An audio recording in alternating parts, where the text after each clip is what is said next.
Merci beaucoup, Aneza. Exclusivité à congostate.net. Nous assure que vous CPLI, puis tous après, il y a un peu de sobino bokolinga. Donc, décor échangé, tu annonces qui Golden Leba, où il y a Yemoko DG. Des entreprises naïo boye bah déjà sur le terrain to ba kiza partenaire ya makamion tozo sala surtout min Congo State tozo présenter binoye mais entre-temps ngala robandate Paul Olinga présenter bien. En tout cas, merci Didier Kisemanasi, Moututo Yambi na plateau, c'est pas pour la première fois to Yambaye. Émission 0 ya Congo State à titre de rappel, tout ça là on a la Général Golden tanga utaki Europe. Mais les loto yambi na cadre ya matanga auto zanango, les actualités, autori ko s'en penser nangote. Bonsoir monsieur Général Golden. Bonsoir pour Paul Olinga. En tout cas, merci Général. En tout cas, naebi que na émotion na banini mais to yambi le na plateau ya Congo State question d'actualité zali lelo oyoki liwa ya ser na biso Marie Misamu. Comment vous avez apprécié musala na ya salaki? Bon,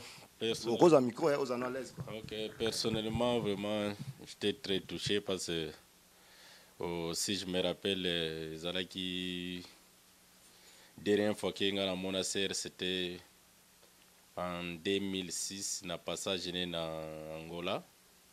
Il y a une église à Sida d'Apage, au Jaenda avec le pasteur Abdon Lubanga, il y avait le prophète Lévi. Donc, en tout cas, après ça, vraiment, Misala est vraiment père à son âme. C'est-à-dire qu'il y a tant de koki. Il y a bisope moko na moko kati na bisoko ya mais en tout cas, mes sincères condoléances dans la famille biologique et sœur.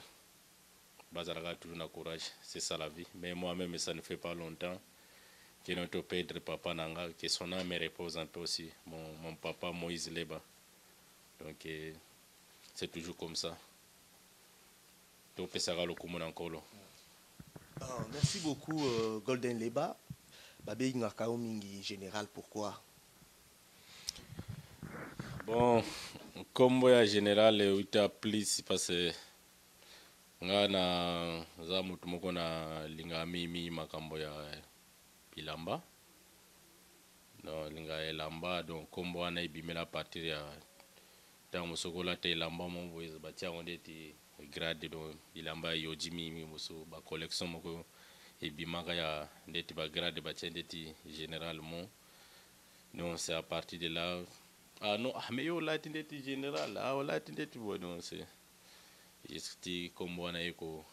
kozo la benza kombo batu ba komo bengela ngo c'est à partir de ça quoi. OK, général lelo sikoyo to bi ke to lobeli matanga pe ya ba amnion soto perdaki za na ba famille za la wapi lelo sikoyo na yebi ke ozo présenter biso eloko moko eloko ngo to tangi ngo parce que ozala quitté mais loko la oza invité na biso moko spécial na moi tranche oyo eza Golda Moda initiative ya ko sala Golda Moda d'abord kombo wana elingo laksani. Bon, personnellement comme on a c'est le général Golden Leba. Golda Moda is ba inspiration. Inspiration, ça veut dire que le nom d'abord Gold c'est comme Golden. Moda c'est un nom latin. Donc ils ont momo ko s'exprimer dans la langue belé, en latin, en italien, en espagnol, en portugais. Pas bien en moda. Moda ça veut dire c'est le mode en français.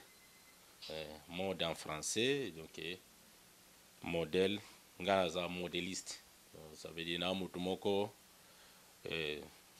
toujours senga nzamba sala biso grâce mais c'est ce que j'ai toujours même déploré que loko zo sala biso passe mingi c'est quoi que ndenge situation pays zaleli mais dis-moi nous avons des inspirations comme nous autres ya mimi même ndeti bande kuna na Europe na talaka na otanga na bakombote ba contact tango yozoma to tanga mais sauf que Golda Moda est une maison de mode, on peut appeler ça maison de mode, maison il y a style, maison il y a styliste. Donc maison na minute na komi capable même ya olati ça même ba mariage est belé na zolati ça donc de temps en temps tozo bundana sauf que nazo travail nga mon côté eza vraiment réseau mobimba ndeti ka ndenge na mona réseau ya Congo State ya une fois déjà tozala ya Paul Olenga kiela Didier Kisema kiela ya bofu nanga Joseph Azawana donc c'est comme quand ndenge Gold Mode Aisha aussi là donc comme d'habitude c'est un ndenge moko parce que je vous avais parlé une fois on a eu sabino que ngaina donc en tout cas eza don ongala zanango na mutu moko na makasi na nsombili ntekiri donc ça veut dire osombi oteki donc même ndeka o même moninga na lipapa so général lipapa ya bien ndeni to coopérer to bendani simanda ko vomela zonga ndaku makolo ngulu yozo wana yo mais eza do sirike na mutu moko eza ndenge wana ke jusqu'à time metango nazo bana makambo ya babiloko oteka nako ko pesa d'ailleurs nanu en tout cas sorry moi mbote moko pa ya Viranga Pierre Binda c'est parmi les vieux vraiment ba inspiranga mingi na makambo etali pinza ya ba business tozui même oncle nanga mantol ya Mwandankangi donc en tout cas c'est un oncle aussi que j'ai salé en passant inspiranga na makambo ebele mais sauf que biloko moko onga tu wando bisanga tango zo sala makambo wana eza d'abord ya ko éviter kokota ba bonganga wana okokende te pe kozala propre dans la vie parce que inspiraka na mambo ebele mutu mususu aya na parce que tango nazo balancer penza keno nakoki kokota na makambo ya bilamba je reconnais encore vieux nanga nani il y a un grand frère à Pinza au matériaux durables c'est un vieux place nazo balancer le système parce que un vieux chaque fois so amono na moi eloko godé boro zilongo god et puis que boro est bien vieux déjà bango ba grand prêtre mais vieux soka mono na moi eloko o biloko wana vieux azoma ya biloko moko okena gambela ya tongo donc ka do zo fouiller ka ko landela mer mo bo John mais ce qui coudé salaka donc ko se remarquer toujours na terrain que coudé sala donc ti lelo na commune à niveau donc eza siko maison tozo travailler na minute onaza toza na réseau mobimba to travailler ya Eric Makafi oaza comme ambassadeur itinérant nazui bof tontomba ya Sara Maimona do ya réseau mobimba to travailler nango tozui so toke na niveau ya nani ya Europe toza na Acha Dibatesa na minute toza na Paris toza na Petit Marquis Père Michel do eza réseau mobimba ndenga bino pe bata Congo State bozalaka donc il y a vraiment que nazo reconnaître vraiment bof tontomba ya donc ça dit que c'est l'homme providentiel voilà mais c'est un homme providentiel na apprécié ba salama ya trop pour na séjourner na Zaïre donc merci beaucoup Paul Olenga. En tout cas, tu as une explication générale Magiazaki Mamuke Moulayi, mais en général, tu as contacté Gold Mode en Dengenini, na États-Unis et puis na monde mobimba. Barozabino Dengenini. Yeah, Gold Mode en Ndeza d'abord première référence na le bosse d'abord na no Congo State. Donc Congo State est d'abord premier contact. Donc quand on parle de mais Congo State tant que créé. Congo State nous avons créé officiellement Boyoki alors ce bozomo on appelle Congo State azako s'habiller ezali grâce à Gold Mode toujours reconnaître que chaque fois toza toujours na ambiance wana quoi toyebi ke alobi référence à libosoza Congo State mais monsieur César bon nakopesa na pesa numéro bon numéro est 217 390 41 18 nakolo belango pe na français ya bande konabiso ya ba Westaf 217 390 41 18. Okay. Merci beaucoup. Bon, en anglais. Bon, en anglais 217 390 4118. You can call me anytime. I'll answer you. Okay. Yeah. Merci beaucoup, Golda Moda. En tout cas, Congo State, plateforme il y a Congo State, et organisé Journée Moko en mémoire, il y a Marie Missamou. Alors,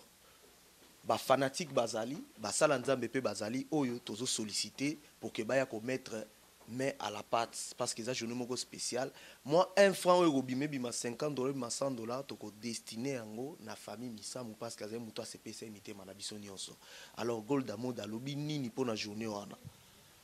Bon, journée on a évité non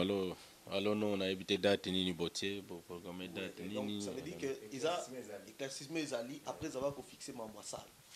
Non, ça c'est une bonne idée. Ça c'est une bonne idée. D'abord, il y a qu'à penser à la famille et Pedro Moutoumne commissaire. Il y a une initiative Mokobo et Malamu. Vraiment que j'encourage quoi. J'encourage Ango, Tokozala, Totalandingi va schedule aux là, mais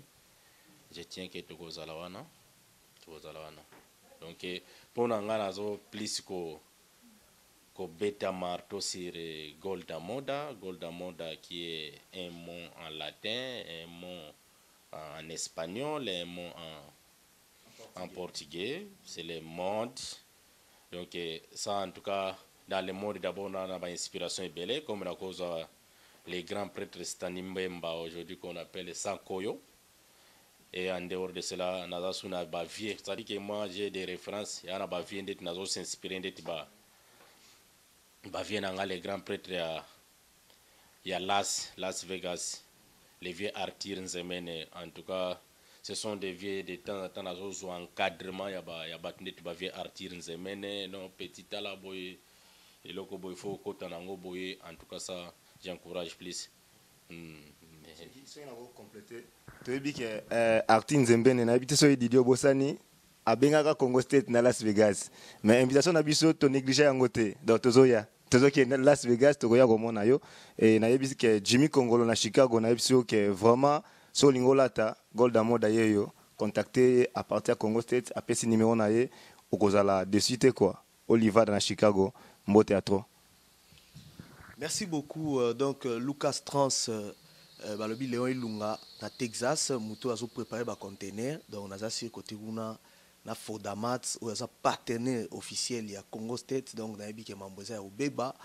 tout monde na baisha décor baza déjà prêt kombo ya maison na epele ka makasi ya moto ka ngo ezala raté pour journée wana to loba journée wana faut biso to za la poto ya ko célébrer la journée wana to tia pena moi montant na biso bana poto ya bana États-Unis d'Amérique babi code 001 nde binomo webine basala biso ba publicité pour ba star minene bolanda sport yango et ça bino bien parce que ils appellent mboka munene o tokoti na mo enveloppe mokete to bien ngo $100 mais multiplier ngo fois combien yo mo yebi États-Unis de toza force donc tout mona ba base na biso nyonso ya Billstown ya Springfield ya Rajville ya Galesburg ya Peoria Patrick Pala na una gouverneur déjà to tika été donc on est juste pour nous remercier ba base nyonso place bazali merci parce que soutien na bino de Jezali en particulier Golda Moda to yibite sora betini lelo mais émission ne mo ya mobimbe ezali bomba na yo to za besoin to ye baba grifo to ye baba teni oyo lati to za besoin on l'acception ensemble mais le la Landry Mabasi les réalisateurs 6P caméramen donc accompagné de Joseph Mwaka au bobeta sélection mystique bon ça m'a solo donc tu la attend il y a mutu moi à 2 heures du temps mais à poto 2h30 mais le bien on Landry Mabasi pour s'excuser Mabasi pour y aller ah père Père Salagande to lobaki do yo à moi à la maison. Bon en tout cas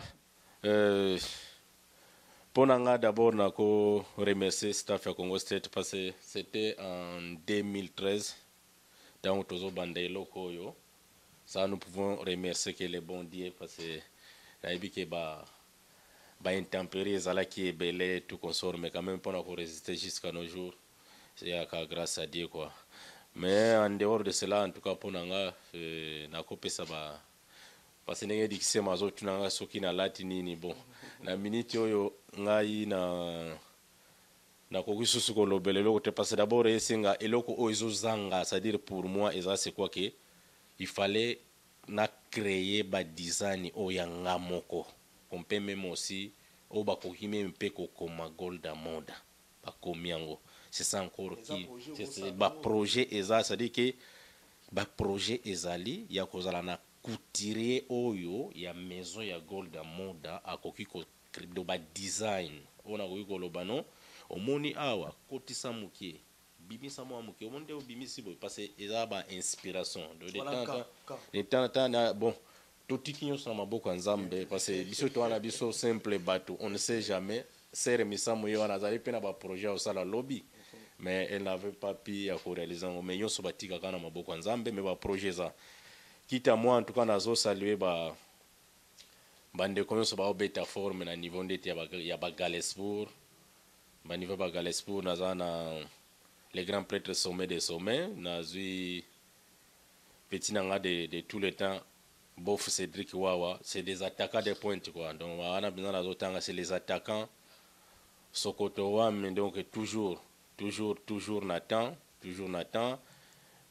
sans oublier donc yemo ya mabanga te na obwaka na mabanga te ke bo pesa ngala mais ça dit kinga na sepela parce que to travailler en commune encore ya ndeti ndenge Congo State ndenge ezaboye média ezo travailler na maison donc c'est tout comme ngana o travailler na batu ndeti ba sommet ba Cédric ti ba o mona na bongo ça fait la fierté aux ndeti grand prêtre ndeti Sankoyo donc Sankoyo mawatro les grands prêtres na minute à Kenya Waterloo atali côté Waterloo mais toujours basalama ya trop nazui champagne ba jeune pe baza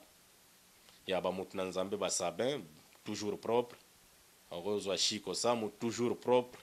donc en tout cas c'est un peu difficile à retanga liste nyonso Michel ya mon cousin Michel aussi qui est à Champagne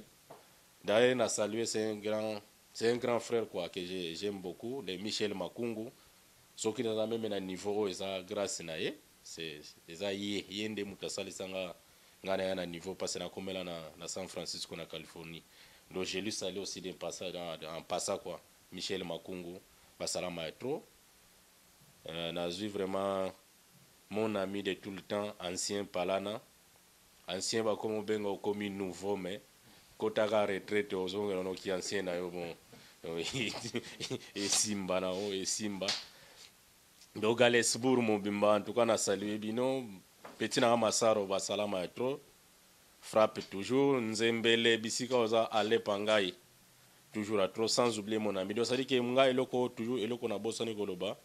aza mutu na soutenir toujours mutu oyo azana ba vision nous devons marcher dans les visions parce que cause ndeti mutu nanga Freddy Sunzo na minute azui ba vision que na parmi nous tokoki pe ko initier batu no super ko yekora ko kumba ba chwak donc na minute a koti na domaine wana na saluer lieutenant informatrice wana na benga lieutenant informatrice Esther Munongo c'est une femme pe azolité dans les business na saluer Fiston Mwela les businessmen na saluer wana na benga ye mutu nanga Adoti Amala de pasta mutu nanga donc l'homme de business c'est mutu mo pe ba vision pesa et sans oublier petite sœur na propre Sarah Maimona Sheila Maimona les beaux pasta Stani wana beau pasta na benga ye beau pasta donc il y a c'est pele trop plaisir à trop na moi question to tiki yo liste za molai donc neto lobi souci na yo ezali un jour au sala combo na yo golda moda et kotati na bilamba ba chapeau ba lunettes pourquoi pas ba chaussures donc ndenge Congo State lelo to komi déjà na système à livre journal donc soko lingi to cha golda moda lelo na kati ya livre hein wana pina ba idée landi mabasi ya ba place zo uta on a pina donc ça donc Mambasika 2016 donc livre qui tina Congo qui na Paris donc okuta ba Aisha décor staff ne na kati okuti ba golda moda to lobela tout ce qu'on a livre donc en dehors il y a image donc voilà les paroles s'envolent mais les écrits restent donc point d'interrogation ba site Mickey bolanda te po wana mama mikolo aux États-Unis d'Amérique tobi film la 2016 donc toujours attaquer ce qu'on attaquer donc boy ba pe ko contribuer bozo ba image ya batu bo teka ngo mais bo taila pe ba famille Mickey ça peut bien niti Congo State na minute to kan ça journée wana ils uniquement pour to kan enveloppe et longona Fraternité congolaise, Golda Moda, Lucas Trans, Aïcha Deko, Mama Gilibata, Fodamat, Interbusiness Express na Finlande, na Paris, na Russie, puis en États-Unis, bango tout, ba ochabiso poa, na ba pasteur nyonso ya États-Unis d'Amérique, ba fidèle, na ba base na biso Congo State bango nyonso poto tinda moi quelque chose na famille misamu kwa sala biso bien. Donc Paul Lenga pour nous clôturer l'émission. En tout cas, merci pour l'opportunité de clôturer l'émission Le Pona Lelo. Nagozonge la plus le grand prêtre Artin Zembele na Las Vegas. Nabi ke agotika te ko chalo bogo na poche pour na contribution ya mukoloana. Et puis mbote mingi na ba staff nyonso ya Congo State na moni Landry Mabasi le caméraman qui a assumé aujourd'hui, et puis Joseph Moxon, Aïcha Chamouez, Israël Panzou, Johnny Prince Ngalamouloumé, et puis le secrétaire particulier permanent Papa Daniel Matondo, place Azali, vraiment, beau théâtre, avec Fodamat, place Waza, vraiment, je suis sûr qu'ensemble avec Congo State, nous vous promettons de bonnes choses. On est ensemble avec vous, quoi. Yeah, bon, il y a un mot de la fin, c'est-à-dire pour la journée, ils ont été à Libéla. Bon, en tout cas, on a remercié Bino Mingi. Dès qu'on a le baki, boza premier contact, ils ont Congo State, et ils Freddy Abengela quoi. Donc Congo State na bino ensemble ba Aisha bazawana bo soutenir ngape parce que ndeti ngape nde na za mutu moko na mema pe Congo State so zalai boarding nde en tout cas ata briquité nde ata pousse ya béton nde pe na poussa donc le travail toujours en commun accord. En tout cas wana na pesi ba salama trop pas petit nanga team c'est un attaquant de pointe aussi. Trésor Ndonga na Dallas, attaquant toujours. Charles Ongwe, donc bateau bazo soutenir maison. Adelin Mobutu, sommet des sommets, toujours baza na soutien nanga quoi. Et Galesbourg Nyonso nazui sans oublier mon grand frère propre c'est Richard Kasongo. Wana peut s'inviter toujours à encourager et mon grand frère Johnny Leba aussi après ça a toujours idée quoi donc pour nanga Eli ça toujours color ça va aller. Merci beaucoup. Tout est fini bien qui finit bien. Tout est bien qui finit bien. Donc tokomi na suka émission na biso. Merci na batunyo soazaki attentif ya kolanda biso sur le www.congostate.net. Merci à la grande équipe technique Joseph Moixon, le grand caméraman, Landry Mabasi, le grand réalisateur caméraman, Aïcha Chamoueze, dans Yesuka Kalate ba émission na style et beauté bo monango et tous en a Johnny Prince Ngalamouloumé, pourquoi pas Paul Lenga et Didier Kisema au besoin animé souvent tous en abino toujours ensemble forever toujours donc tous en abino donc tous wana donc tous ceux qui s'y les lots vraiment beau tikate kolanda biso bolanda ba émission bolanda ba exclusivité ezali mais tout ça lango différemment donc autrement pour bikaka to boy ko boire ba image papa malora so ndeni to ko la nini to tient avec beaucoup de ça